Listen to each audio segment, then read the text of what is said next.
Hey, this is four-time Black Belt World Champion Dominica Obelenite. If you guys are looking to level up your jiu-jitsu game with awesome jiu-jitsu courses on mindset, strategy, and beyond, make sure that you guys check out BJJ Mental Models Premium. I myself have a course up there, so make sure you guys check it out.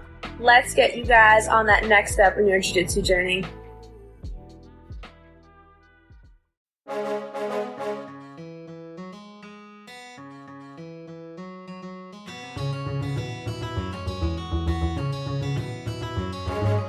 Hey, welcome to BJJ Mental Models episode 232.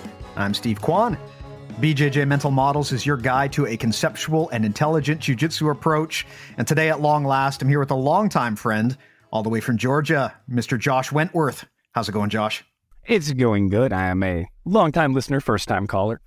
That's going to be a throwback to some people that shows how old we are, that's a thing that we know. Nobody's going to get that.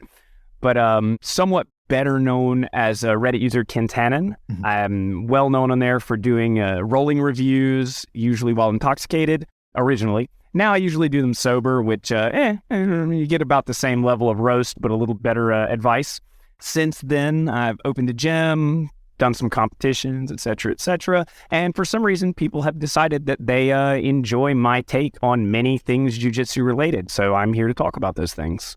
Yep. I mean, you're the first guest that we've got that's probably most famous for internet trolling as opposed to like actual competition. That is true. My actual first fame bump was from back in the Bullshido days, which if anybody remembers that. And that's a message board that used to out sort of fake martial artists and things like that. We also held Bullshido throwdowns where we'd all get together and, fight with each other, essentially do full contact sparring and things like that. And then sometimes you would get challenge matches between the people on the boards. And I was in one of those challenge matches, which I won very quickly against somebody who actually outweighed me by about 70 pounds, which leads nicely into the topic that I've been told I'm supposed to talk about on this, which is how to be small and win anyways, which is something I've been doing for a while. Yep. The timing here is good too, because actually in the last episode, our guest was James Foster. We talked about mental models and concepts for super heavyweights. Like that guy, I think is bigger than both of us combined, but that's not hard. Well, I don't know, with you involved, that is a little effort, but yeah. Pre-pandemic, Steve, definitely he would have been bigger than both of us combined. But anyway, what I wanted to talk about with you here today is a topic that, I know it's been covered a million times, but it probably remains the number one problem that most people have in jiu-jitsu, which is grappling when you're the smaller person. Now, you're not a big guy, but you own and operate a gym that is populated with a bunch of gigantic corn-fed farm boys. That is true. And for some perspective there on what we mean by that, I have a 12-year-old who is 5'8" and 190 pounds. He's bigger than me. Yeah, he's a monster. He's been wrestling since he was 5 years old. You put hands on him and you're like, this is not a child. I've watched him. I put him in rounds with my MMA fighter who is about to have an upcoming MMA fight because he's bigger than my MMA fighter, right? And can bully him.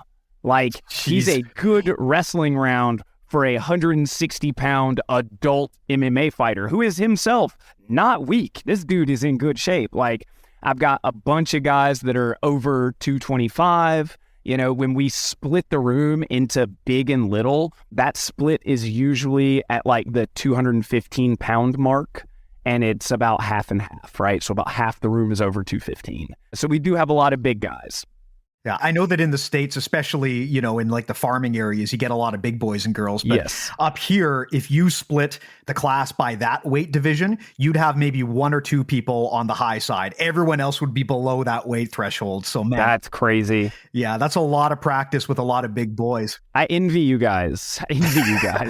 Yeah, so, and we live in I live down here in what's called the Biscuit Belt for a reason. We have the highest incidence of adult obesity in this region of the Southeast, in the entire United States, and it's one of the top few in the world. I think there are a couple other places that can compete per capita, but the size of the region is this is where all the obese people are. But it's obese by BMI, which can sometimes be deceptive because a lot of our people are like, they're not blobby fat people. They're just huge. Yeah. Right? Like I went to high school with a kid nicknamed Bull when he was 15 years old, was 6'5" and weighed 340 pounds. He was the defensive line for the high school football team.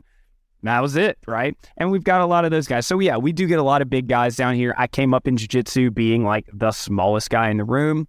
And yeah, I have a lot of experience dealing with that. I spent all my competition experience almost in the absolute divisions competing against people that like, I was happy if I was only giving up 20 or 30 pounds. Yeah. Right. And I've seen people on Reddit talking about, oh my God, this person's 20 pounds heavier than me. Oh, they're so big. And I'm like, 20 pounds heavy? That's your size, dude. That's not a weight disadvantage. That's the same size. What are you doing?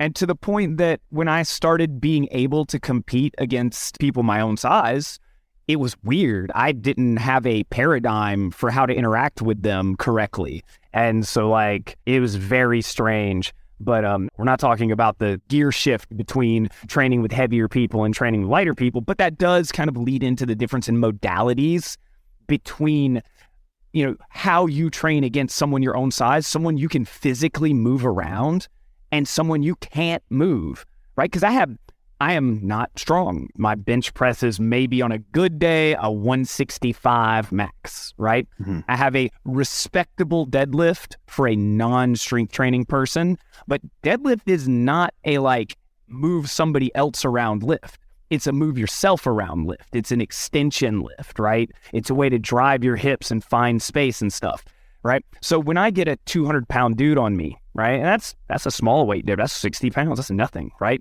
But I'm not pushing them off of me. I'm not pushing them anywhere. I'm not even really pulling them anywhere, right? I'm looking to move myself around them. Yeah. But that's getting ahead of myself. And like I said, I tend to run on and talk a lot. So if you want to redirect me on anything, just jump in right here. But I prefer it when the guest talks a lot. It makes my job so much easier. I can just sit here and play Vampire Survivors and no one will ever know. Perfect. All right. So if you like Vampire Survivors, I suggest you look at a game called Rogue Genesia. Rogue Genesia. Yeah, Rogue Genesia. It's the same kind of game, but with a Slay the Spire map. Ooh. And like progression system. Very good. Anyways, talk about that later. We probably lost like 99% of the listeners already. Right? They're calling. They're like, yeah, a bunch of nerds. We're out of here. Don't even get me started on Marvel Snap. If we're going to start talking about Marvel Snap, we're going to lose everybody. Right? Cut that out in post. Nobody needs to know we're that big of nerds. All right. So the first thing, though, that I want to talk about really is defining your expectation for how big of a person that you want to be able to handle, right? Because I, as a 150-pound, 43-year-old black belt instructor, right? These days, I want to be able to beat up my 250-pound white belts, right? I'll give up 100 pounds to a white belt, and I want to be able to have success there. I no longer care about being able to beat up 250-pound blue belts. When I was probably experienced purple belt, like I was up towards the end of purple belt, that was when I was my strongest because lifting regularly, I was competing the most and winning the most. At that point, I wanted to be able to beat 250-pound purple belts. I wanted to be able to handle somebody my rank, my experience level that outweighed me by 100 pounds, right? And I could do it, right? I did that. Not a lot, not all the time, but sometimes, right? I had that level of success sometimes, right? But that's not a sustainable thing as you develop and as you get older and you know, and your opponents get better, right? It is exponentially more difficult to handle the weight disadvantage as your opponent's skill level goes up because that weight and that strength is multiplied by their skill. So a brown belt that outweighs me by 100 pounds is insanely more difficult to deal with. It is not even close because they know what to do with that extra 100 pounds way better. So first thing to do is have realistic expectations, right? And your realistic expectation really ought to cap at 50 pounds, right? If you are ambitious and athletic and like really want to pursue a competitive, hardcore training program so that you can compete effectively against people who outweigh you by 100 pounds, you can do that. But that requires a commitment that most people are not willing to make, right? It's the same level of commitment that it takes to be near the top of your own weight class, right? And it's a very different commitment. It's very difficult to do both of those things, right? There are guys that are fantastic in their weight class that never compete absolute because their technique set doesn't apply well to the absolute divisions, right? There are some guys that like smoke absolutes. They do great. Mikey Musumesi's done like 1 or 2 absolute matches against some huge dudes. And like his game is actually terrible for absolutes, right? He pretty much just held the dude in closed guard, I think, the whole time and like barely avoided being passed by his bulk. And like, that was it. That's a miserable way to play. Every second of his match there was unpleasant for him. I guarantee you, he did not enjoy any of that. That is not how you want to approach somebody with that kind of size advantage on you, right? He won that match. He's not doing any more absolute stuff. And I bet he probably won't because his game is incredibly well tailored to beat people his own size. Fantastic. It's flawlessly crafted, right? The same for the Miao brothers, right? When I competed against Zhao and like I put hands on him and I expected a level of strength that was comparative to some of the like collegiate wrestlers that I put hands on. And it wasn't there. He didn't have that kind of like physicality. What he had was a level of incredible precision. His movement and his precision were just amazing, but he didn't have the raw strength that would allow him to be really like comfortable competing in an absolute division against somebody that outweighed him 100 pounds. Could he win? Absolutely. Probably would against most people. Would it be like a pleasant experience for him? No. Right? Yep. But I've seen some people that like absolute divisions is just what they do. Usually they're the guys who are a little bit heavier, right? They're like 170, right? 170 guys, if you're 170, you're smoking those absolute divisions if you're good. But anyways, to dial back, most people, 50 pounds. That's what you should consider when you think, hey, I should be able to handle this bigger person. They're 50 pounds heavier than you. If they're bigger than that, you should just be like, yeah, I'm going to expect to fail most of the time against this guy. And when you first start out working against somebody who outweighs you by 50 pounds, you expect to fail. The expectation is that the smaller person is going to lose these engagements. And so you start out, and this is kind of where my list starts, right? The first thing that you do when you say to yourself one day, man, I really wish I could beat this bigger dude, right? Is you start your jiu-jitsu over. When you start jiu-jitsu on day one as a white belt that doesn't know what the fuck you're doing, right? You start with defending bad positions. How do I keep myself safe and escape back to a neutral position, right? Day one, that's what you're doing. And when you start trying to become somebody who can handle much bigger people, you do that again because the methods that you use against somebody that outweighs you that much are very different from the methods that you use against somebody who is your own size that you can move. You are not bridging and rolling out from under mount when somebody outweighs you by 50 or 60 pounds, right? It's just not gonna happen, right? It takes too much energy, too much explosiveness to reliably be able to perform that action. So you have to look for other options, lower energy, higher efficiency options. So I completely abandoned bridge and roll as a escape. I abandoned most of the mount escapes. All I ever really do is a little bump onto my side, trap the leg. Yep. I just want to get half guard. I want to get the laziest possible half guard, and I want to immediately turn it into butterfly. Yeah, I love that you brought that up because that's something that I think people don't talk enough about in jiu-jitsu, which is being honest with yourself about your goals. Like, what kind of opponent are you in here to learn to fight against? If you're a competition person and you're looking to compete in your own weight class, you're going to have completely different answers from someone who says, hey, I'm in here for self-defense. Right. Or some people who just say, hey, look, I'm just a hobbyist. I'm not going to compete, but I just want to be effective against comers in the gym. I mean, all of these are very different. And the challenge that I've always had in jiu-jitsu is people love to say things like, well, if you're doing the technique right, body size doesn't matter. The technique will overcome all. And frankly, it's only the big guys I ever hear who say that. Oh, yeah. Yeah. It's always some dude that's like 225 and like clearly a little enhanced, maybe. right? Like, that's the guy that's like, oh, technique trumps everything, dude. You are carrying more technique around in one bicep than I got in my whole body over here. So calm down. Yeah. And that's a lot of what I heard coming up. And not because my coaches were bad, but because they didn't know. They weren't small. They were not small. They were big people, right? So they would tell you, oh, just do this.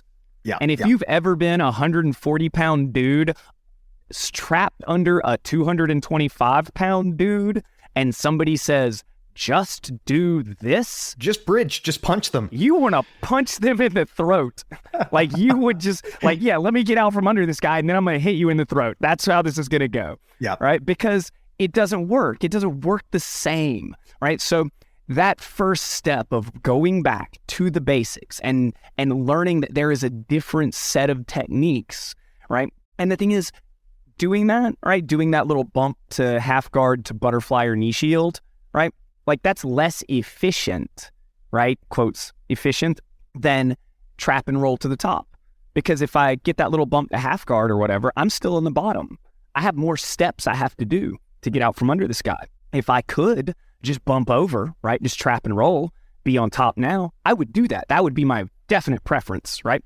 But you can't. Yeah. You can't, because this guy outweighs you a lot. Right? Yeah. And now if they're a day one guy, right, they don't know how to use their weight. They don't know how to distribute it. They don't know how to use their muscles.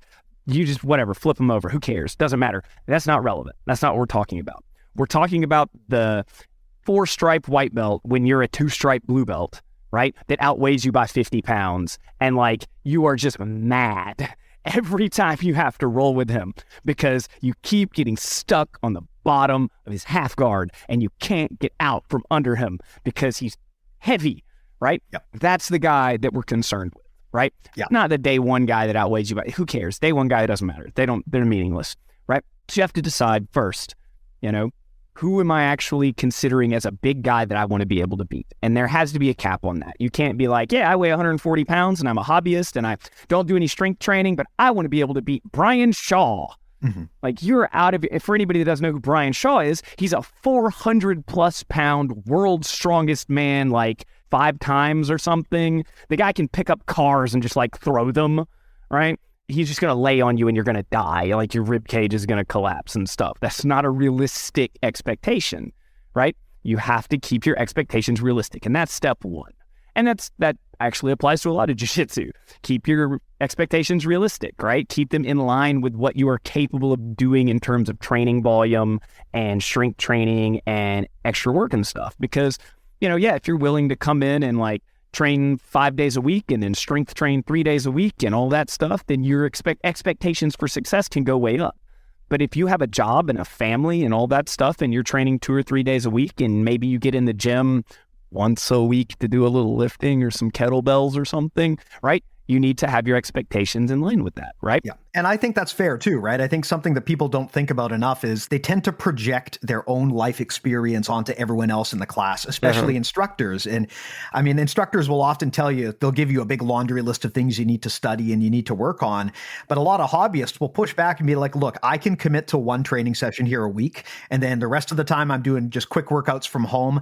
I cannot give jiu-jitsu the amount of time and energy that you're asking me to. And that's where aligning your expectations comes into play, right? If you can only train once or twice a week, you can still over time get pretty decent, but you're never going to be able to go in there in an absolute division against guys way bigger than you who are also good and dominate them. That won't happen if you're on a hobbyist schedule, but you can still get good enough that if your goal is self-defense, you could be like a god to those people who might attack you, right? Absolutely. So it's all about being aligned with your goals there. And on that note, one thing that often I notice doesn't get thought about when it comes to the small person's game plan is, what is your tolerance for injury potential?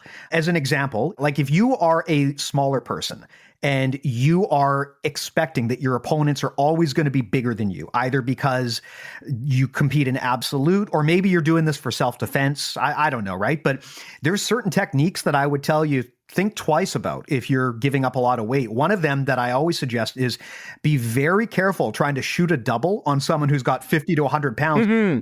Nope. No shooting doubles, guys. Not on big feet. Nope. Yeah, because if they sprawl, there's not going to be enough left of you to put in a shoebox. And that scenario, that is actually why, like, I didn't really wrestle in jiu-jitsu. right? For years, because everybody was bigger than me. All of my shots, they didn't have to know how to defend them properly. They just had to fall on me instead of backwards. And that's all it took, because they were so much bigger than me. And when I got a chance to, like, when I started my gym is when I got to get back into wrestling, and like, I figured out, oh, okay, dude, I can just duck under on these big guys, hit claw rides, spin them down. There is a set of techniques that work to do stand up against these bigger dudes. And that technique selection is kind of one of the next things that I want to talk about. Like, I have a list because I made notes, because I try to be a good guest here. Oh man, I love it when the guest is prepared. Go for it. So we're going to go down. First thing is, you don't want to be working from the bottom, but you especially don't want to be trying to submit people from the bottom when you are the smaller guy. Gravity is not your friend. And I see a ton of smaller people trying to throw up arm bars and triangles and shit from the bottom against somebody who outweighs them by 70 or 80 pounds and just get folded in half and crushed. Yeah. And then they're like, hey, coach, what's wrong with this arm bar? Why didn't it work? Well, it didn't work because you can't squat 400 pounds, and this dude put 230 pounds on one of your legs. Mm-hmm. That's why it didn't work, right? You can't physically extend your body against the weight that was applied against it. Why are you trying to do that, right? Why are you trying to submit from the bottom? It's like, well, because that's where I was. Okay, well, get to a better place maybe, right? Like, try that from a better place. And that's your one thing, right? Your focus when you are small, right? And a lot of small people end up being guard players because you're forced to the bottom. It has to get out of your head. If you want success against bigger people, your number one priority is to not be under them, to not allow gravity to assist them. And there are a few different ways that you can do that. Like, my normal way to do that, right, is to avoid allowing any hip-to-hip or chest-to-chest connection. And there are people that will argue with me about this, because there are people that love closed guard. They see a big guy and they're like, oh, I'll just put him in closed guard and hold him until he gets tired. He's not going to get tired. He's going to lay on you and take a nap, and you're going to suffocate. Closed guard is not a good position against bigger people who are willing and able to just lay on you and slowly smush you. Right? Yeah. It's not going to let you do anything to them. So instead, I recommend that smaller people invest in butterfly guard. They invest in knee shield half guard, the upright knee shield, not collapsed. Collapsed knee shield against bigger people will just get you immediately folded and passed, right? But upright knee shield and butterfly guard. Yeah. That's something that allows you to keep your knees, right? Your quads between you and your partner's hips, right? And once you have that shield in place, be it butterfly or knee shield, larger people have a tendency to want to push in, right? They want to smash that, right? Smaller people, if you try to play that same way, they'll just get up and run around you, right? They'll turn it into a track meet, right? But bigger people want to smash, so they will push in. And the great thing about that is, once that they have attached their weight to your shins, and it is supported by your quads, right? And by the frames of your elbows and your knees together in that compact position, they can't apply any more pressure to you, right? Yeah. Your muscles aren't having to carry them, right? You aren't actually having to support their weight. So now you can think, you can strategize about how you're going to move, because the other great thing about really big dudes is they don't move fast. Right? Mm-hmm. And somebody's going to be like, but Nicky Rod's really quick. You're not Nicky Rod. All right, motherfucker, shut up. Right? None of y'all are Nicky Rod. Nicky Rod shows up on a podcast, tells me I'm an idiot. Fine, I'll take it. You fuckers are not Nicky Rod. Right? Most people are not athletic, cartwheel passing 230 pounders or whatever. Right? That's not the dude you're running into in the gym. Right? Yeah, if you run into that guy in the gym, it's going to suck. Why? Because he did more work than you. Right? Growing up, he did 5 sports and worked out every day and took steroids, and he's still doing all that shit, and now he's in your gym. Sucks to be you. Give it up, right? You can't beat everybody, right? And that goes back to setting expectations. You can't beat everybody, okay? So let's dial that back, right? Big people are slow. We're going to accept that as a truism because it is common enough, right? It's common enough. Yeah. Now, something you said that I just want to expand on quickly. I thought you brought up a brilliant point about the different types of guard here and how they can vary depending on body size. The closed guard is what I guess you would traditionally call a clamp guard, right? Because the idea is you're trying to clamp onto the person and restrict their movement. A lot of popular guards like that. I mean, a lot of half guards, especially traditional half guard, it works because you're clamping onto the person's leg to block the pass. The problem with clamp guards is they're very hard to do against a bigger, stronger person, right? In order for a clamp guard to work, you need to be able to hold that person in that position. And if we're talking closed guard, the only way you're going to be able to hold a giant there is if they let you. Right. If they decide, yeah, I'm happy to sit here on my knees and play this game, then I guess you can play closed guard. But at any point, if they decide to stand up, there is basically a zero chance you can keep that position. Right. I can cling to them and they can just stand up with me and walk around, like get some water, take a break, talk to somebody else, then come back over and just be like, frog splash. Right. Yeah. Yeah. Like, and contextually, those guards are incorrect for the modern environment because closed guard is effective as a way to prevent someone from posturing up to hit you. Yeah. Right. And if you cling to them and they posture up, they still can't hit you.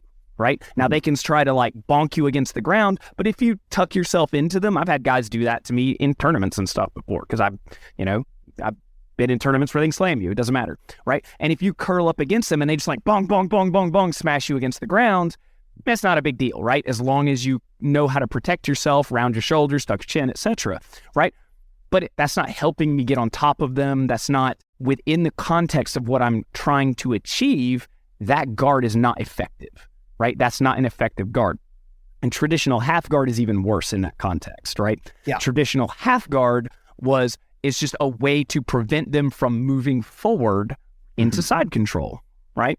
And again, contextually, that's not helping me get on top.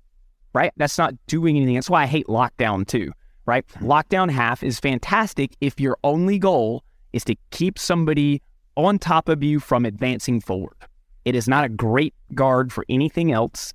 And some 10th planet dude's going to come bitch at me and say, I sweep for all the time. I don't care. Right. Even most of the 10th planet guys that I know would agree with that. They don't use it anymore. Eddie barely uses it anymore. Most of them don't use it anymore. But there's always one dude. Yeah, or maybe they'll agree that it is contextual, right? I mean, I use lockdown, but only as a last-ditch resort, right? If I'm using lockdown, it's because everything else has gone wrong, and the alternative is letting the person complete the pass, and I want to use that last shot to try to trap them and make a bit more space and get back to a different half guard. I don't want to try to attack from lockdown if I can avoid it. Right. I will use it briefly to pull myself back up under them. Right? Or them down on top of me to realign our hips, right? Yeah. I'll use it to realign the hips and then immediately transition out of it, right? And it's because of that hip to hip connection, right? When somebody heavier than you are has their hips connected to your hips and their chest connected to your chest, they get to use 100% of their weight against you. They're just going to lay on you, right? They get to choose what happens next. You have no agency in that once they get those connections. If they decide to move forward, maybe you can find an opening, but it's all on them. They're the ones in the driver's seat at that point, right? Yeah. So you want to avoid those hip to hip and chest to chest connections. You want to keep your knees and your elbows between you and your opponent. And that knee to elbow connection is that's a standard, right? That's a basic. You always want to do that, right? But it's a billion times more important when you're outweighed. Right? If somebody's your own size, you can get away with a bunch of stuff, right? You can hug them in and hit those harpoon sweeps where you roll them over from side control and stuff. You're not doing that against a bigger guy, right? You have to find these efficient edges, right? Yeah.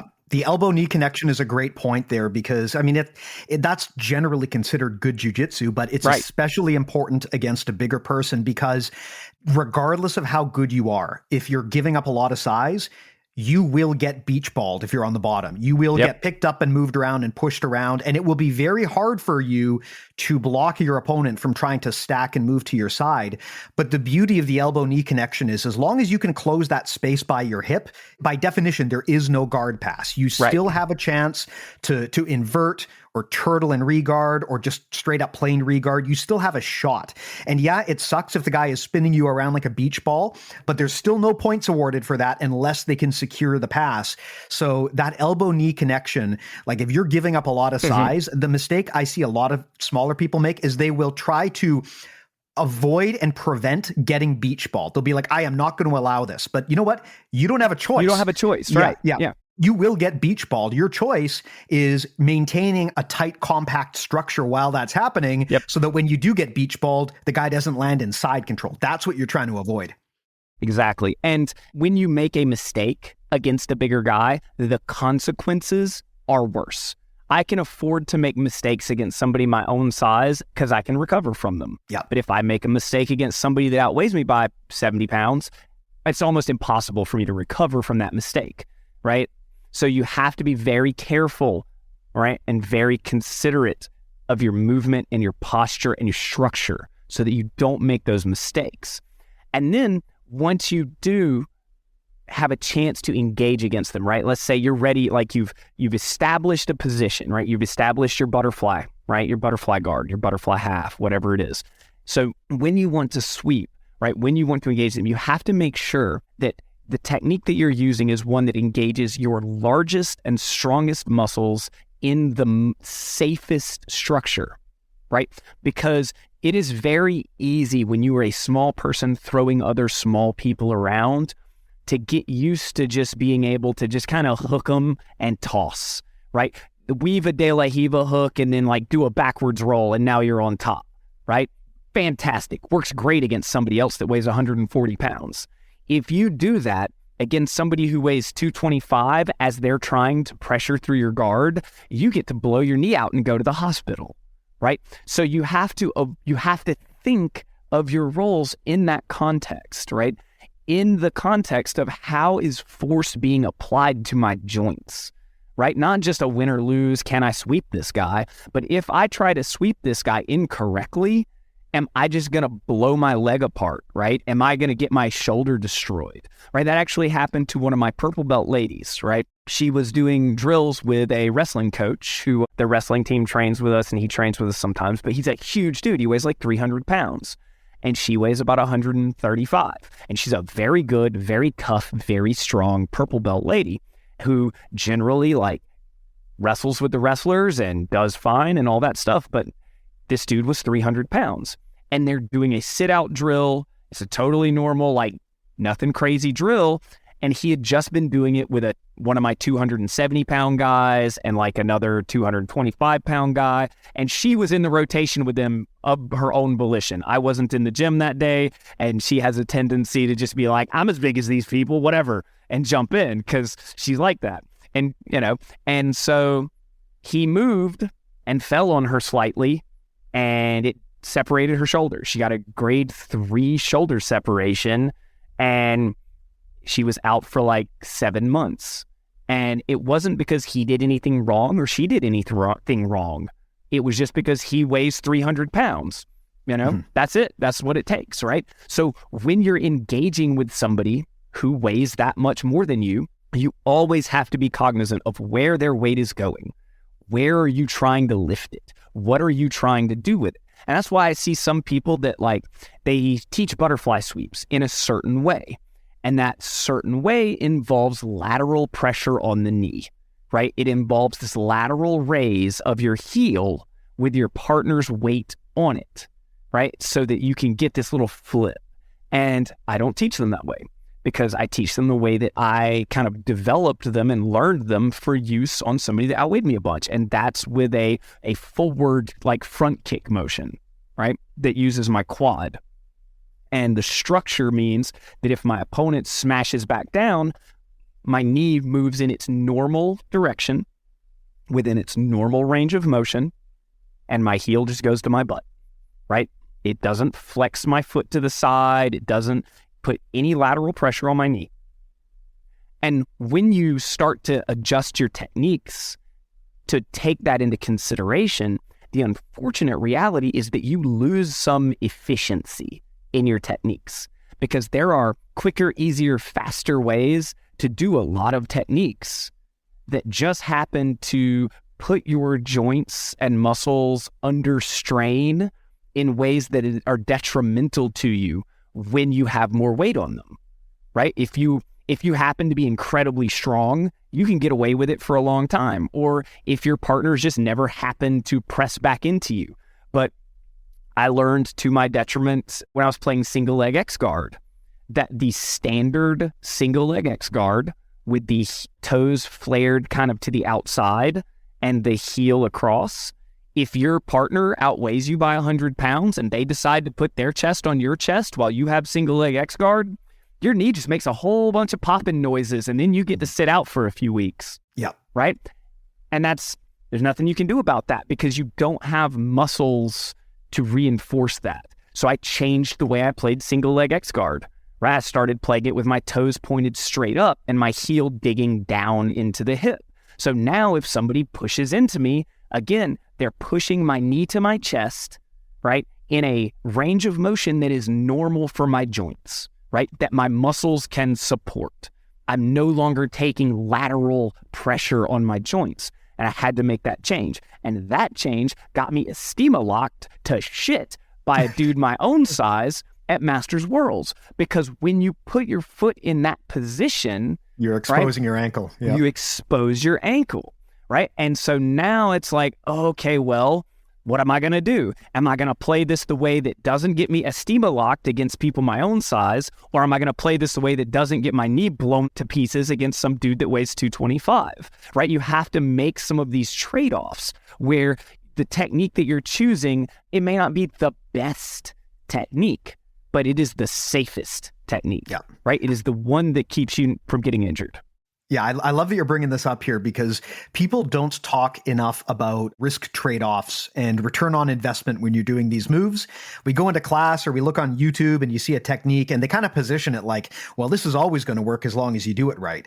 But the reality is every technique has limitations and risks, and those can vary depending on your opponent. You brought up a great example earlier, the triangle, right? If I shoot a triangle from the bottom on a guy my own size, I know that, look, there's a chance I'm going to get it. There's a chance I'm not, and I can just let it go. There's a little chance that I might get stacked, but I can probably avoid it. However, against a bigger guy, that math changes completely, right? There's like a minuscule chance I might get the triangle, but there's like a 95% chance I'm just going to get stacked. Mm-hmm. Yeah, so it's the same move, but the risk profile changes. And I don't think people are encouraged enough to think about techniques with that kind of flexibility, that what works in one situation might be different if you're moving up 3 weight classes. There might be a completely different risk profile, chance of injury. All of that stuff changes when you're talking about someone who's 2 times your body weight. Right, because the consequences of that stack are also more extreme. Yes. Another 150-pound person stacking me can be unpleasant. It can be annoying. But a 250-pound person stacking me could be a hospital visit. That could be permanent injury, right? That could be serious life-altering consequences. So when you are engaging in this pursuit of the ability to handle bigger people, that always has to be in the forefront of your mind, right? Yeah. What are the consequences of failure for the action that I am attempting here? Right. So as we continue on, I have more things on my list, right? And one of those things is that when you are trying to move people, we've talked about sweeping, right? Your focus is always going to have to be more on moving yourself than on moving your opponent, right? Because I can move my 150-pound body to 140-pound, I'm not even 150 pounds anymore, 140-pound body very well, right? I can just juke back and forth, I can cartwheel around, do all kind of stuff. But I cannot move my 200-pound partner, right? They're too heavy. I'm not going to be able to get any kind of redirection on them or explosive movement. If I can convince them to move in a direction, that's great. But my focus is going to be on moving myself, right? So even when I'm doing, say, a butterfly sweep, my focus is not on trying to lift them. My focus is on hanging my weight off of them on the opposite side, right? On the side that I'm sweeping to, because I want to be an anchor. I want to move myself to that way. I want to move myself in the direction that I want to sweep while I'm attached to them and use that to create some momentum. I'm not trying to move them. I'm just focusing on moving myself, right? If they don't come with me, that's fine. I'm going to keep moving. I'm going to leave. I'm going to get out. I'm going to disengage, and then I'm going to move around them. I'm going to use my advantages that I have, right, as a smaller, faster, more agile person, right? Because what I really don't ever want to do is try to fight strength with strength, right? I don't want to get into a pushing match with somebody who's that much bigger than me. I don't want to get into a pinning contest, right? And that's a point that I would definitely want to make, right? Once you do get on top, do not try to pin them, right? People want to hug and smash and like, I'm on top of this big guy. Now I'm going to make him pay. Shoulder of justice. And then they just like roll over. They're not even trying to roll you. They're just rolling over. But you've attached yourself to them, so now you're on the bottom again.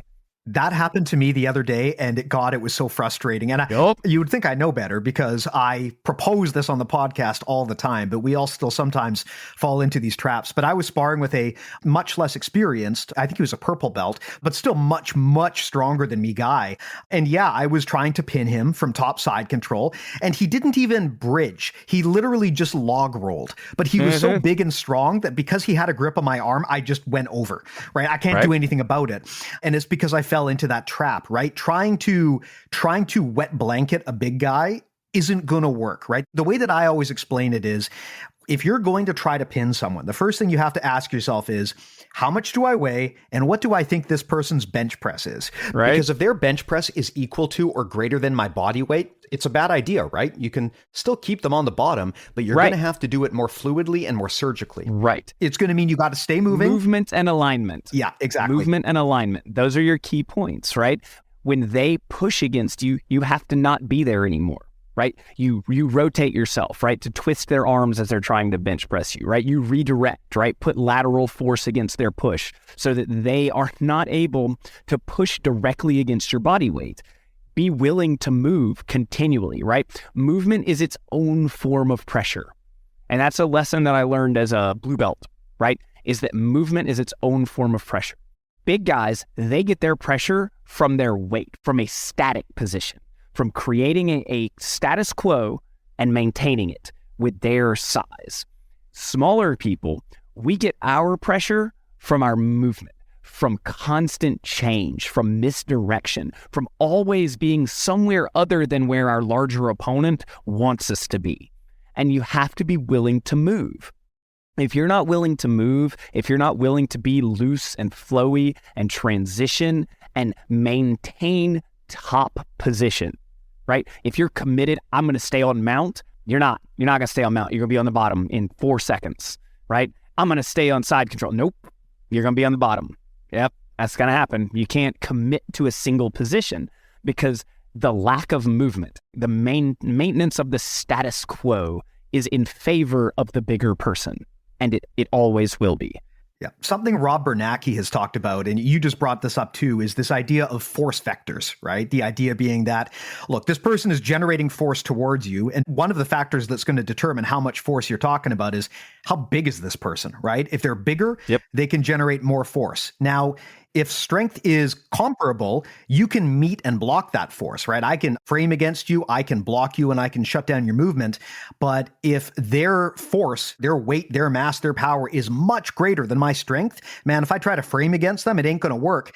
I got to go with another option, which is to get out of the way, right? Move out of the way of their force vector, just constantly be changing the angle so that they can never use their power against me. That's why back mount is so powerful, right? I don't care if you're Brock Lesnar. If I get on your back, you cannot attack me easily at all. And that's always going to be an advantage from there. So that's always going to be a better option when you're with a bigger person. Yeah. And one of the things that I'm constantly telling my students is that humans are forward-facing predators, right? All of our weapons are right here in front of us. That's what you want pointed at your opponent, and you don't want their weapons pointed at you. If you can make it so that their weapons are pointed somewhere else, they can't do anything to you, right? So when I'm rolling with some of these bigger people, one of the things that I love to do is try to get them to bench press me initially so that I can get my hips behind their elbow, behind their near side elbow, and push it across their body and trap it, right? Because now, what are you pushing against me with? Your elbow out force, right? This lateral force, which is the outside of your shoulder. I don't know what any of these muscles are called, I don't know, some physiotherapist and ask him. But the outside of your shoulder, right? Nobody is strong. There's no strong muscles there. Nobody is doing that and like I'm making all these wavy movements because Steve has me on here with a camera. So now I'm like, it's just like this. And all the people listening are like, I don't know what this is, you idiot. But so yeah, nobody has strong muscles on the outside of their arm for like the door opening muscle is what I call it, right? So if I can put my hips behind that and make it so that in order to move me, they only can engage with that muscle, right? Well, now I don't have to worry about that anymore, right? Now I've created this angle of force where their hips are pointed away from me, their chest is pointed away from me, all their weapons are pointed somewhere else, and I don't have to worry about them. Now I can sit on them in knee on belly, which is a nice focused weight position, right? Where I can maximize my pressure, because that's another thing. When you are small, it is so much more important that your top positions maximize the application of your weight, right? A 250-pound person can put 50% of their weight on you, and it's a significant amount. 125 pounds is a lot of weight, right? There's plenty of people that struggle to pick up 125 pounds, right? A 140-pound person putting half of their weight on you is 70 pounds. My wife can pick up 70 pounds, and she is not an athlete, guys. She chucks 50-pound feed bags in the barn all day long, right? No problem. 70-pound hay bales, right? She can move 70 pounds, not an athlete, right? So if you're only putting half of your weight on somebody as a 140-pounder, they're just going to throw you off. And that includes other 140-pounders. Like, we know, the little guys, we know we can throw each other around, right? But we're used to it. We're all playing that same game, that same mobility game where we're running around each other.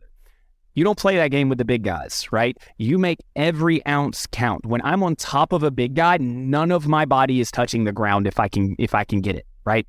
If I can get the knee on belly, I'm floating with the point of my knee in their bottom ribs. And somebody's going to be like, but that's mean, that hurts. Yes, it does. It had fucking better. This is a combat sport after all. Yes. Jiu-Jitsu is only comfortable for one person at a time. Make sure that person is you. You guys put that up on the Instagram before that I said, right? And I fucking mean it, right?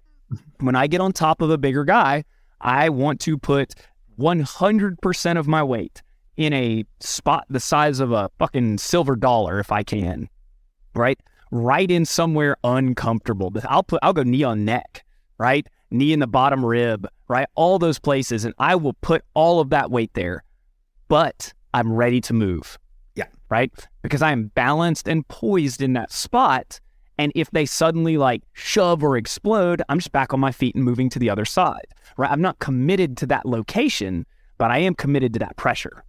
Yeah. Right? Now, I love that you brought this up too, because pressure is one of those jiu-jitsu terms where everyone agrees it's important and everyone says to use it, but very few people actually know how to define it, right? Pressure is a ratio of the surface area applied, right? It's like force by surface area.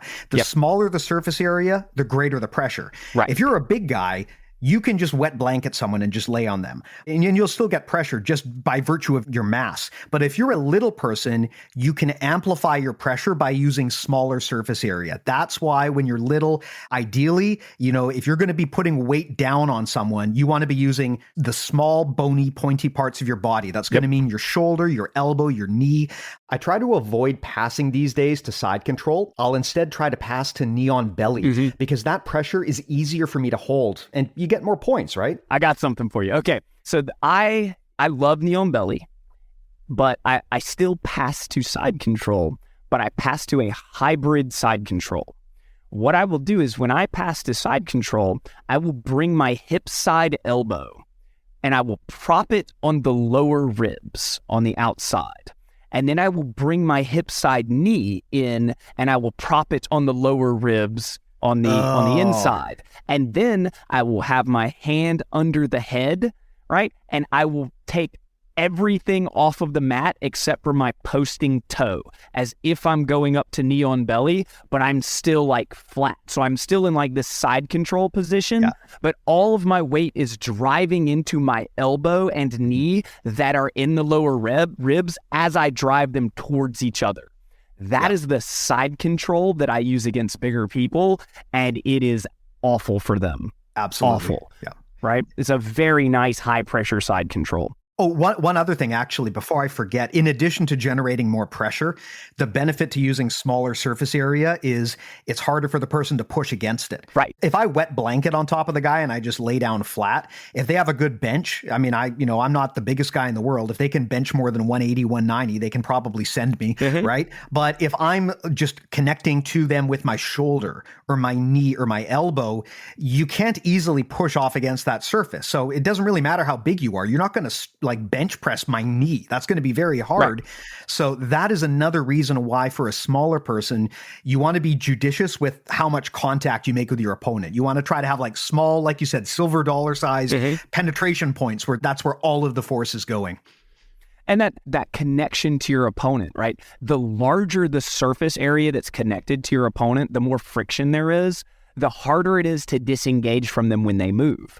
Right. So if they suddenly just like try to flip you over and a lot of you is touching a lot of them, it's hard to be like, oh shit, I got to get out of here. Right. But if only a small amount of you is touching them, then when they roll, you just get up, right? You just move, just pop your foot down, pop up from knee on belly, run around, hop over them, jump on top of them, whatever. No big deal, right? As long as you are minimizing the surface contact, it's very difficult for them to pull off those big guy rolls where they just suddenly end up on top, right? You have to float on top of them because maintaining that top position as a concept is a million times more important than whatever specific top position you were in, right? Yeah. And also more important if you are the smaller person, because it's going to take a lot of time and patience to get on top. And then when you do, your priority is never lose it, because you're going to have to climb that mountain again. Right. And it is a mountain climb to get on top of a big person. Yeah, you do not want to do that work, right? Again, right? I already did. You did the work. You worked. You made it. You got, right? Because you couldn't take the big guy down because he's big and you pushed him around and whatever, you finally pulled guard or he took you down. You've done all this work. You recomposed your guard. You got your shins in between you, right? You set up your butterfly. You got your sweep. You fought off his shove when he tried to throw you across the gym. You spun around. You got to your knee on belly. You've done all the work. There's a minute left in the roll. Stay on top the whole damn minute. Don't end up on the bottom again, right? It's too much work to have to do it again. So once you get on top, stay on top. Right? Yeah. Do not give it up. Right? Yeah. That kind of patience too is, I think, important, especially for little guys, because the challenge that I used to have is I would get impatient. I'd be on the bottom and I would be trying to get on top as fast as I could.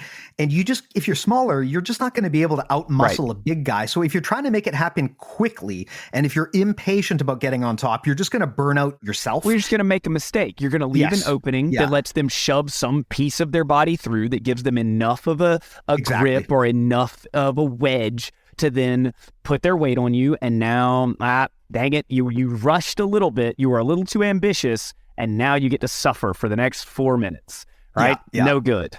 Yeah. Right? It's like weathering a storm, right? Against a bigger person, your priority isn't get them to the bottom as fast as possible. It's avoid making a mistake and stay fully defensive until I'm able to get on top. And that, again, kind of circles back to expectations, right? Yeah. Because now we've only been talking about position, right? Getting on top. I haven't said anything about submitting bigger people. Why? Because submitting bigger people reliably is an unrealistic expectation for most people, right? If they have any skill, any knowledge at all, then when you start to apply a submission, they're going to know it, right? They're going to lock down with all their strength and start preventing it. It's going to suck. If you have enough time, will you eventually get it? Yes. If you manage to surprise them with something like a loop choke or get a good grip on it, are you going to get them? Yes. Should your goal every time be to hunt that submission at the expense of your positional control? Absolutely not, right? I would rather just sit on top of a big guy and like control and move for the entire time than go for a submission, miss it, ended up on the bottom again. Yeah. Right? If they want me back on the bottom, they're going to have to earn that. I'm not giving it to them. Right. And that includes missing a submission and ending up there. Right. Not happening. Right. So, but a lot of people, and especially this happens with newer people, blue belts and stuff that want to be able to tap that bigger white belt or whatever, they want the submission. And that is not where your focus should be. Right. Roll back to that beginning. I just started jiu-jitsu thing. Right. Keep yourself safe in bad positions. escape from bad positions back to neutral. From a neutral position, acquire a dominant position, maintain the dominant position, right? That's from white belt to brown belt, right? Like now you want to do that against big people, you got to go the whole thing again from white belt to brown belt, right? That's multiple years of work and development to change the way you focus your roles, to change the way you approach your roles. And for a lot of people, this means they're going to develop a side channel, right? You're going to have two different games. Well, guess what? When you're trying to be good at two different games, you're going to get good half as fast. There's no way around that, right? Yeah. You only have so many hours in a day to devote. And if you want to be good against both people your own size and people who outweigh you by 50 pounds, you're going to have games for both of those people.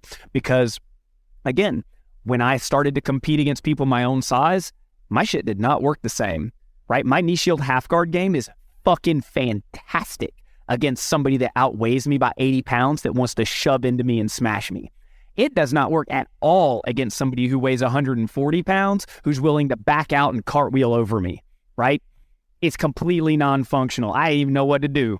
This dude just backed out. Like, what? What do you mean? You can't. No, you're supposed to smush all your weight onto the top of my shin so I can backwards roll and then be on top. What is going on here? And he's like, no, I'm gonna go around. So what do you mean go around? You can't go around. That's not. Nobody goes around. I didn't know what to do. Right? It's a whole different game. Right? It's a whole different game. And so if you want to be good at both of those things, it's going to take you twice as long.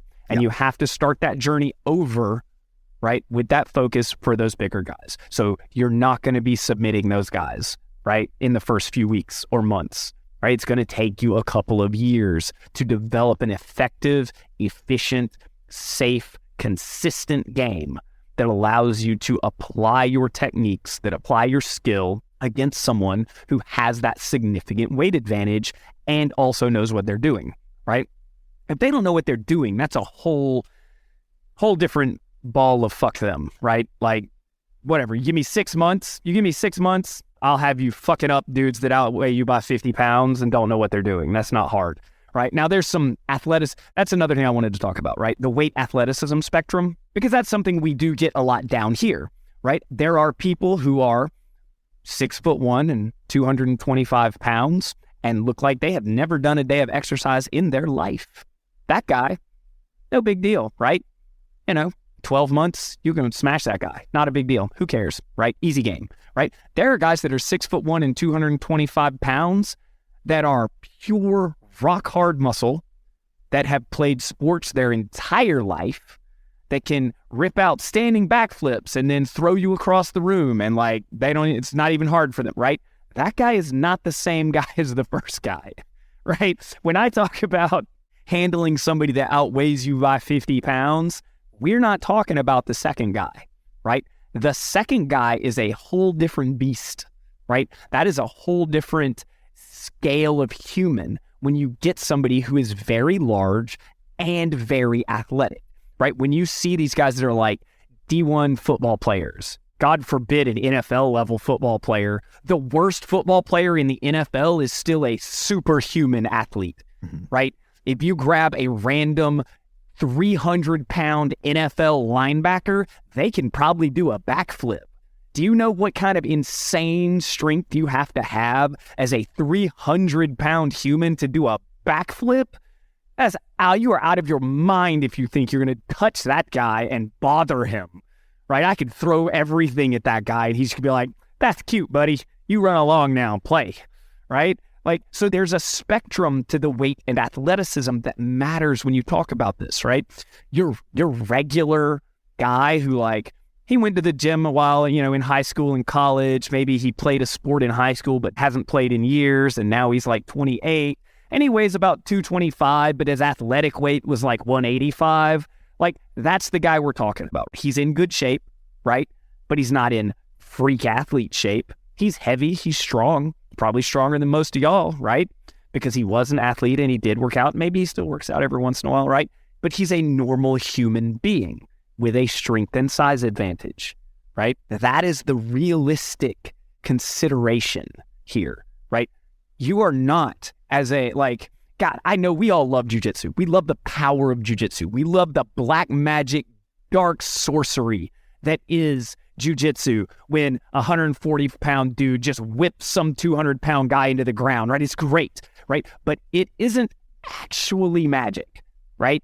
There are limits. You are going to run into that guy in your gym one day when you're a black belt. Everybody listening to this who sticks this out long enough to become a black belt, right? You're going to be a black belt, and some dude is going to come into the gym, and he's going to be like bigger than you, like, 50 pounds. But you're like, I listened to that podcast way back when. I know how to deal with a 50-pound advantage. I got this guy. And you're going to put your hands on him, and it's going to feel like you put your hands on an octopus made of steel cables. Yeah. And then you're going to end up on the bottom with this guy's shoulder just jammed into your eye socket. And you're going to be wondering what the fuck happened. And it's going to be because this dude is some kind of freakish super athlete, right, who is just on a different tier of humanity than the rest of us, because that happens. And when that happens to you, do not despair, because it doesn't fucking matter. There's only like 11 of those guys that you're ever going to see in the history of ever. You don't have to interact with them, right? You're going to meet one eventually over the course of your 50 years of training, right? But it's not relevant. That's not the target you should be setting for yourself, right? The target that you should be setting for yourself is a realistic one. It's the dude who is in pretty good shape and is bigger than you, right? And has some training, right? That's the guy, right? That's your realistic target to be able to handle, not the superhuman athletes, right? Not the freakish 0.001% guys, right? If you set that up as your target, 99.99% of you will fail and be frustrated and be miserable, right? You will come into the gym every day and you'll see that one guy that you just, he outweighs you by 80 pounds and he's worked out all his life and he's learning faster than you because he was already an athlete and you were an accountant, and you're just mad at him because you're a 3-stripe blue belt and he's a 2-stripe white belt and you can't tap him. Yeah, your life's going to be fucking miserable. Get over it, right? Let that go. Just take a deep breath and don't care about that guy anymore. Go on with your life and look at the dude next to him who is also an accountant who outweighs you by 60 pounds and is a 2-stripe white belt, right? Focus on that guy. I love picking on accountants on this podcast. I don't know why, but it always comes down to accountants. It's the least athletic profession I can think of. Well, hey, you actually bring up a good point, which is that not all types of big are created equal. There is, I am, Brock Lesnar, freak athlete big, but then there's also more like, I'm just normal big. Or then for some people, maybe they're not even that athletic. They're just big and heavy. And these all present different challenges, right? There's a difference between strong versus immovable. And I think that sometimes people, when they're trying to fight giants, they assume that all giants are the same, but they're not always. Like I trained with this guy. He's just an incredible black belt. He's a big dude. He's maybe 230-ish, but it's a hard fight. Yeah, I guess it's not big by your standards. I mean, it's a hard fight, but I know that, look, if I'm able to entangle his leg, I'm going to be able to move him just like anyone else. It's just getting there that's hard and staying out of the way of his power. But then you get the different type of big, which is immovable. And that's like when you're fighting kind of like the big blob type guy who just does not want to move at all. His whole game is being a boulder. And that can be a very frustrating game for people to play with, because even if the guy's not doing anything, it's frustrating for you because he's shutting down your ability to do anything. And I'd love to maybe hear you pontificate a bit on that. Like, how do you deal with immovable versus powerful? Because those are kind of two different things. Well, so the major thing about dealing with somebody powerful is that they're willing to allow movement. They're pushing, they're pulling, they're throwing, they're trying to progress in a interactive way, right? So as long as you can engage with them and replace their strength with your speed, use misdirection, redirect your force vectors, all these things, right? Do all these technical things that allow you to interact with that engagement, you could beat them, right? Because you can avoid that strength because they're willing to interact, right? They're playing the game with you. They're playing jiu-jitsu. So if you're better at jiu-jitsu, you can get the better of them, right? You can find those openings as long as you're thinking about it in the correct way and attacking them in the correct way.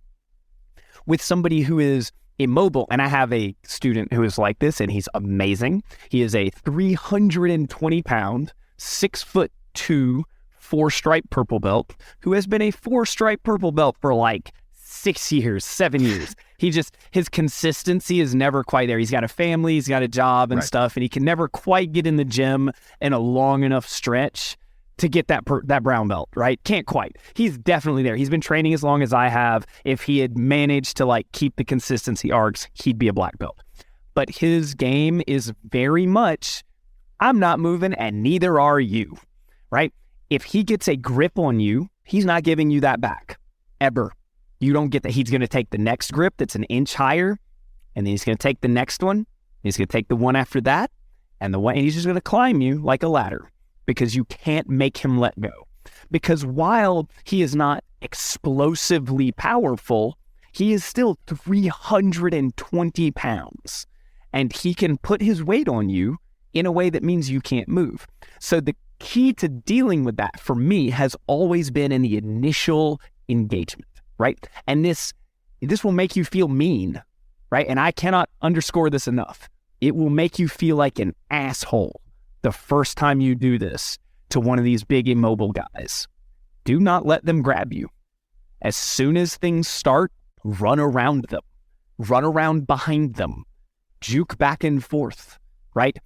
Try to get them to pull guard on you because they don't like doing stand-up, right? I guarantee you, make them chase you around. It feels like you are an asshole.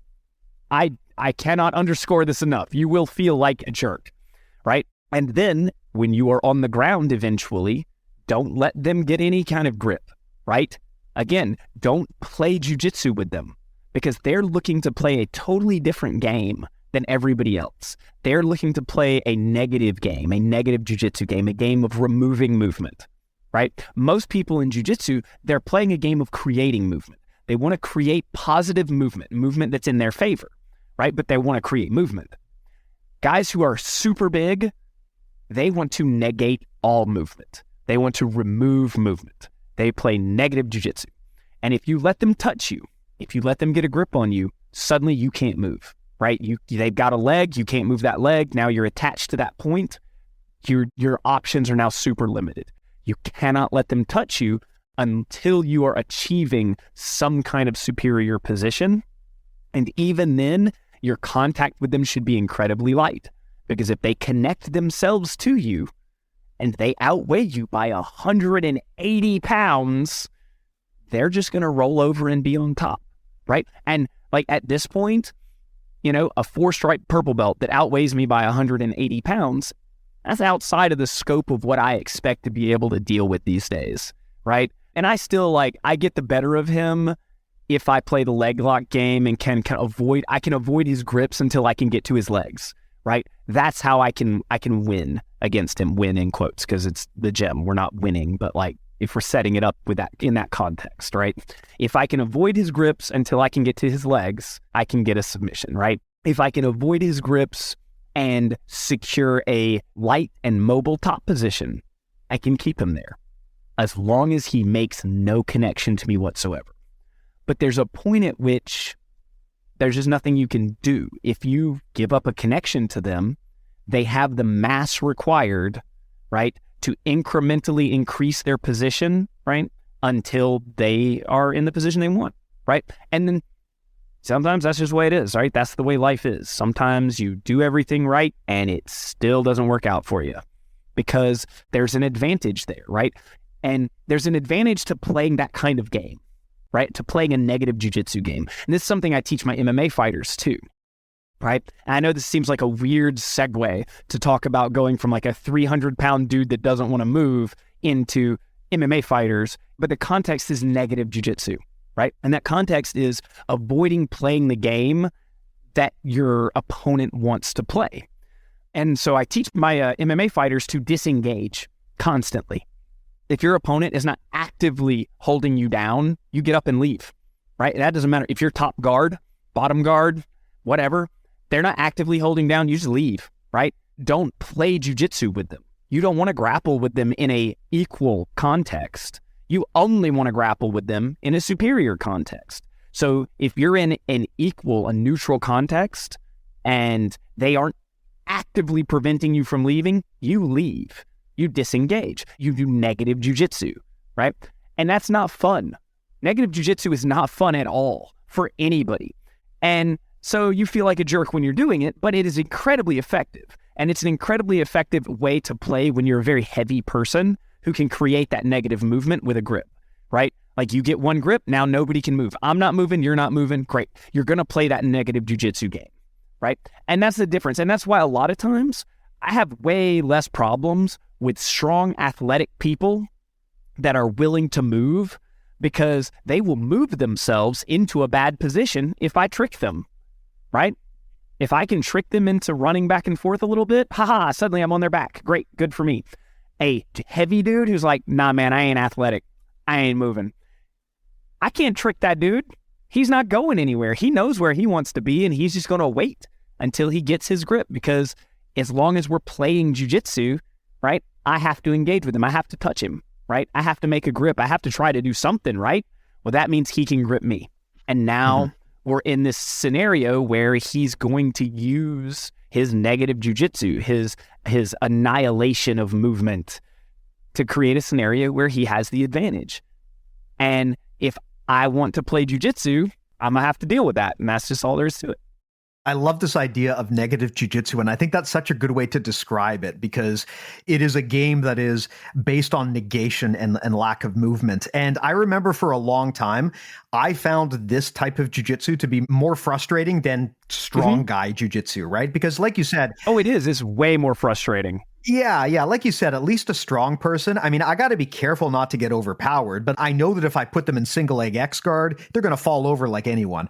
But the big immovable people are a different type of challenge, because like you said, it's not just that they're hard to move, but it's psychologically frustrating to not be able to do anything, right? Yeah. It's to have your game completely negated, frustrates you, it attacks you psychologically, and it makes you open up and make mistakes.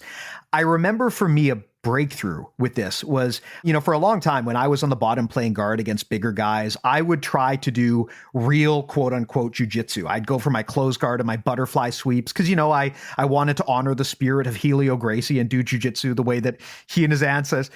You guys can't see, I just made Josh just spit his beer, I assume, all over his microphone.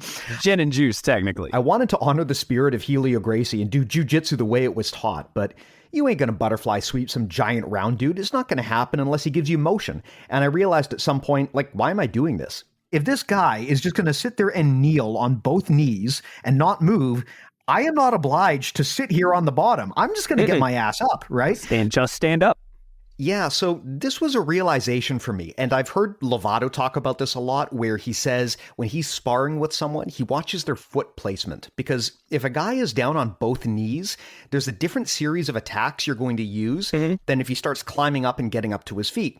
So if I'm there with someone and they're content to sit there on both knees in my guard, I know they're probably playing that immovability negation game. And at that point, I'm not going to try to pendulum sweep this guy. I'm just going to stand up. Right. The beauty of big guys sitting on their knees is they cannot level change very quickly from that position. Right. They're not going to chase you. Yeah, so what I do now, I've abandoned that whole actually doing jiu-jitsu nonsense, and if I get into that position, I just stand up and headlock them. Yeah. And it's so much more effective. No, I stand up. So my normal, standard kind of way to deal with that is a cross collar grip in the gi, and then I technical stand and collar drag. I just snap down with the collar and I hunt the back or the loop choke, right? Or the suicide loop, right? Because it takes advantage of the fact that they don't want movement to happen, so they're kind of unwilling to move. The downside to that is that the second time you do that to them, they are aware of it, and they will just start grabbing your legs and pulling you back down, and it becomes very difficult. But your path is to adopt a different kind of anti-jiu-jitsu, right? The just stand-up jiu-jitsu, where you're like, no, we're not going to play this game down here.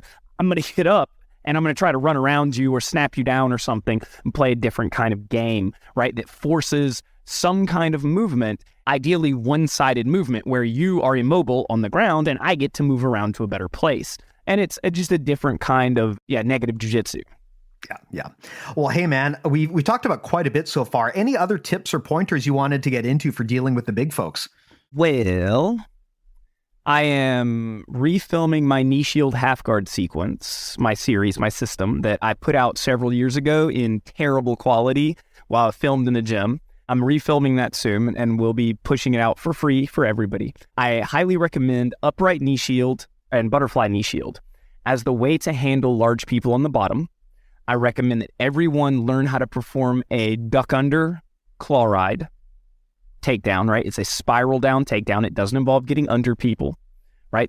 I highly recommend that you be willing to disengage and stand up whenever you're on the bottom against a bigger person, right? And in fact, I encourage people to do that anyways. If you're in a neutral position that has you on the bottom, such as closed guard or bottom half guard, stand up, get back on your feet. But it all comes down to making choices about what you really want to accomplish, right? Are you trying to be someone who can fight and win against an athletic, skilled person that outweighs you by 100 pounds? Because if that is your goal, you have to understand that you are trying to become a professional athlete level competitor, and you have to approach it like that. If that is not your goal, you need to look at where your goal is, and you need to understand that your goal and your training have to match up. Yeah. That is the most important thing, right? And the second most important thing is to focus on safety first. It is so easy to get hurt when you're rolling with these bigger dudes. So easy. If they fall on you wrong, you post wrong, they shift their weight one way and you didn't expect it, you get injured. Yeah. And so you have to be willing to take the risk of injury in training if you want the experience to be able to deal with these bigger guys. Yeah. Now, the other thing I would add on to that too is from my experience with bigger guys, when you do get injured, it usually wasn't their fault. They were usually sitting there. It's usually me that fucked up and tried to backflip over the guy and I landed on my shoulder or something, right? Or they were doing some like standard basic jiu-jitsu technique. It just happens to be that when they do that and they are that much bigger than you, you tried to stop them and it hurt you because they're bigger than you, right? And it sucks, dude. It so sucks to do something that worked 100 times against somebody your own size and try that same thing on somebody bigger and be like, oh, well, guess I'm on the sidelines for 3 weeks. It sucks. It's going to happen, but you have to keep that in mind. You have to keep your safety in mind, and you have to have realistic expectations for what you're actually going to be able to accomplish. Because as much as we love jiu-jitsu, it's not actual magic, guys. Mm-hmm. Well, hey, Josh, if people want to contact you, ask you questions, train with you in person, or perhaps most likely argue with you on the internet, how do they go about doing that? Well, the easiest way to argue with me on the internet is to post something on the Brazilian Jiu-Jitsu subreddit that says, Kintanon, you're a fucking moron, fight me. That's the easiest way. But if you want to fight me in person, you can come down to my gym in Covington, Georgia. It's Apex MMA. We have no drop-in fees. We welcome anybody to come train all the time. We wrestle, we do judo, we do sambo. We'll do whatever you want. We do MMA. Always happy to have people. If you want to actually have discussions with me, I suggest subscribing to the BJJ Mental Models Premium. Whatever it is that gets you on the Discord, right? Where you can actually come talk to me for real. I'm always happy to talk jiu-jitsu on there all the time. I have a day job that lets me pretty much fuck around on the internet all the time, so it's all good. God, I hope your boss doesn't hear this.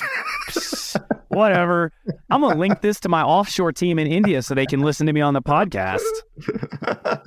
Amazing, man. I love those guys. Well, as always, I'll put all of the links in the show notes. And yeah, thanks so much for coming by. There was some awesome material covered here. I hope so. Yeah, this is a topic that I think it comes up a lot, but it can never be discussed enough. It is probably the most common thing that people ask in jiu-jitsu. Probably also one of the most common reasons people get demoralized is because, like you said, they come in here wanting the magic where they can slay giants, but they don't know the path to get there. So I hope that this was helpful. Like I said, I'll put those links in the show notes in case anyone missed them. I'll also put a link to all of our stuff. I mean, it's easy to find, bjjmentalmodels.com, but that's where you get the podcast, the newsletter, better. And like Josh said, the premium stuff, if you want a ton of premium audio courses as well as direct coaching from people like Josh, subscribe there and we'll hook you up. So again, thanks a lot. We'll put a link to all of that in the show notes. And Josh, man, thanks so much for coming by. I'm glad we were able to make this happen. I thought this was a good one. Good. I'm glad. I hope it was a good one. I tend to ramble on, so hopefully people will indeed find it valuable. Awesome. Well, thanks, man. And thanks to the listeners too. We'll talk to all of you next week. Take care.